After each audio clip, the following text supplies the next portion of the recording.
Imagine escape from Tarkov, but without cheaters, without server wipes, without getting headshot by some guy who's 700 yards away and has played 14 hours a day every day since 2018. Just you, your gear, a massive hostile world, and one goal: survive. Now imagine all of that being built by one guy. Yeah, one guy. And somehow, it actually looks incredible. Today we're taking a look at Road to Vostok, the hardcore survival shooter that has quietly become one of the most anticipated indie games in development. And after seeing what this game is trying to do, you'll understand why. What's going on, everybody? Welcome back to the channel. If you enjoy survival games, extraction shooters, realistic gunplay, or just watching insanely ambitious projects come together, hit that like button because this one is right up your alley. Let's jump into it.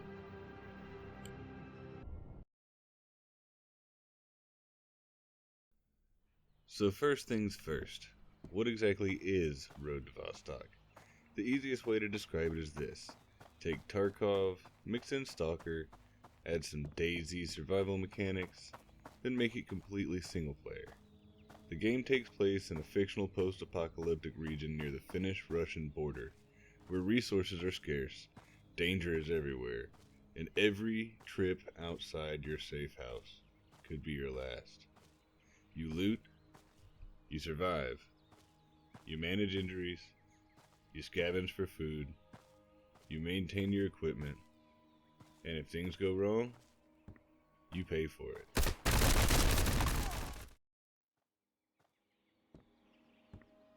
This isn't one of those games where you can sprint around like a superhero soaking up bullets. Road to Vostok wants every decision to matter. Take this scenario for instance. I have searched this house hundreds of times. Been in this yellow house more times than I can possibly count. I usually, more times often than not, find some pretty good loot. I know its layout like the back of my hand. I know what rooms to check, what doors are usually open, although that's random. Usually find some magazines, some ammunition. But one day, I'm approaching the house like I have 10,000 times before. Check my windows.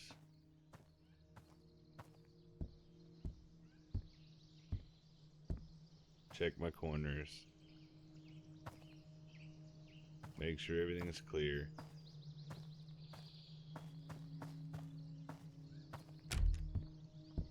Run on in the front door. Run on inside. Close doors behind you. Check corners, and all of a sudden you hear it. Footsteps. You know it's coming.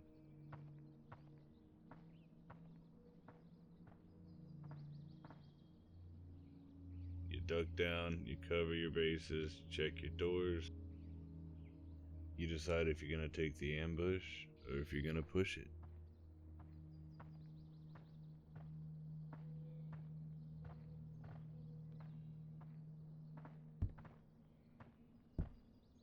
Cover yourself, close the door.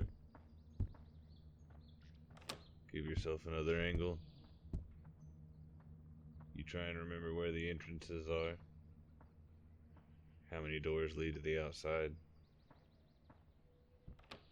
He comes in the house. You're ready for it. Now he's turned around. The footsteps are different again. You know.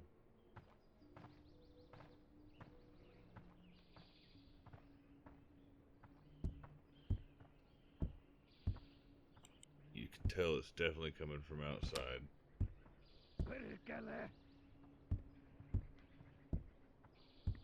Peek the corners and there he is.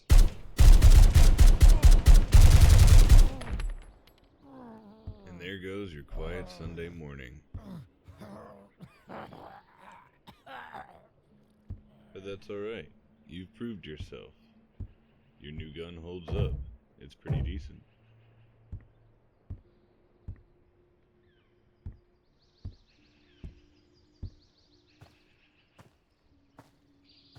And it looks like now you have 2 of them.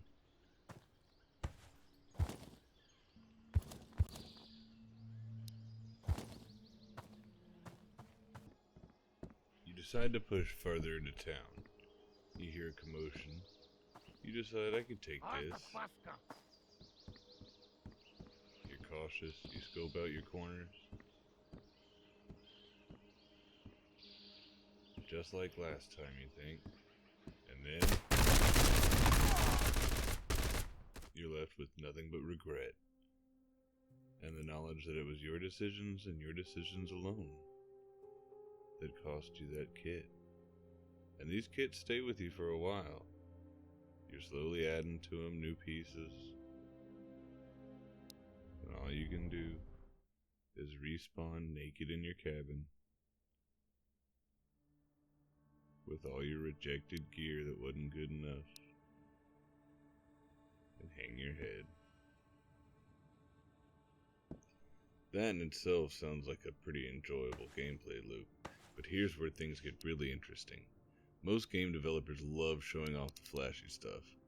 Road to Vostok's developer shows everything. The good, the bad, the ugly. The systems that don't work, the features that had to be rebuilt from scratch, and honestly, that transparency has built a ton of trust.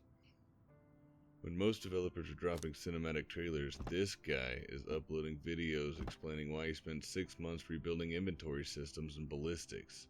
That's a level of dedication rarely seen nowadays in the video game industry, but we love it because it's real, honest, and open about the process as a whole. You actually get to watch the entire game being built. This guy, Antti, a Finnish game developer, former army lieutenant, and visual game design teacher, is currently on vacation, but he's already putting details about his second build for the game on Steam in the upload notes for everyone to check out right now. It's insane what this guy is putting into this game. You can definitely tell there's a level of dedication and love for what this guy is doing. Okay, let's talk about what everyone really wants to know about.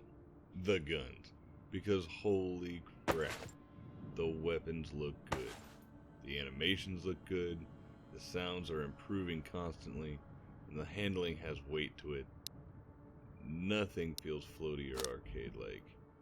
Every firearm looks like an actual tool for survival, rather than some overpowered laser rifle. And the best part? The developer is obsessed with realism, you can tell. Every update seems to include some tiny detail that not even a master gunsmith would notice. And somehow, those details make everything feel more authentic.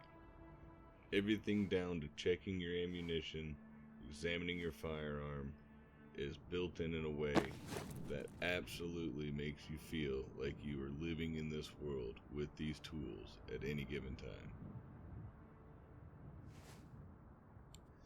In most games, your selector switch is just a noise and an option to go from full auto to semi-auto to burst.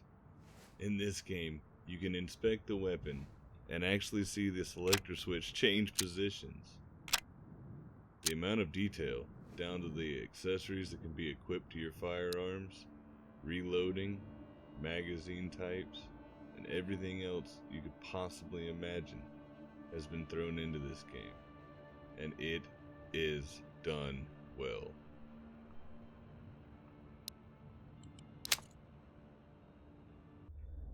Not only that, but another thing that really stands out about Road to Vostok is the atmosphere. The game feels lonely, and I mean that in the best possible way. You'll be walking through the forest with absolutely nothing happening. No music, no action, just wind, footsteps, and the feeling that something could pop out of nowhere at any moment. That's the kind of tension survival games need, because fear isn't always about what's in front of you. Sometimes it's about what might be around the next corner. And this isn't just a shooter, it's a survival game first. You'll need food, water, medical supplies, ammo, equipment. Everything has value. Every bullet matters. Every bandage matters. Every decision matters. Do you take an extra magazine or carry more food? Do you push deeper into the map for better loot or head home while you're still alive. Those decisions create stories, and those stories are what keep players coming back. Now let's talk about the giant question hanging over this project. Can one developer actually pull this off? Because let's be honest, we've all seen ambitious indie games before. Some disappear, some get stuck in development hell forever, some never live up to the hype.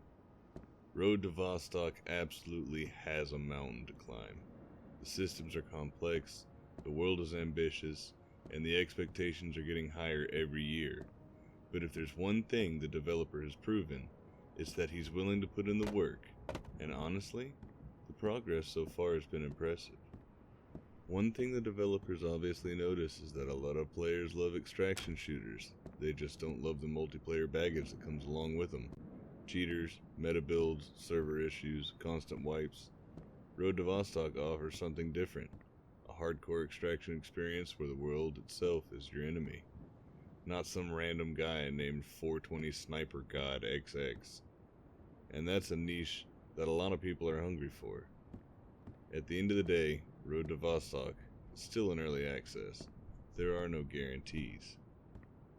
What we've seen so far is incredibly promising. A realistic survival shooter, fantastic atmosphere, detailed weapons, and one of the most transparent development processes I've ever seen. This game is definitely a game I'm keeping my eye on. But what about you guys? Do you think Road to Vostok could become the next big survival shooter? Or is the project simply too ambitious? Let me know in the comments. If you enjoyed the video, hit that like button, subscribe if you're new, and ring the bell so you don't miss out on future content. Thanks for watching, and I'll catch you guys in the next one.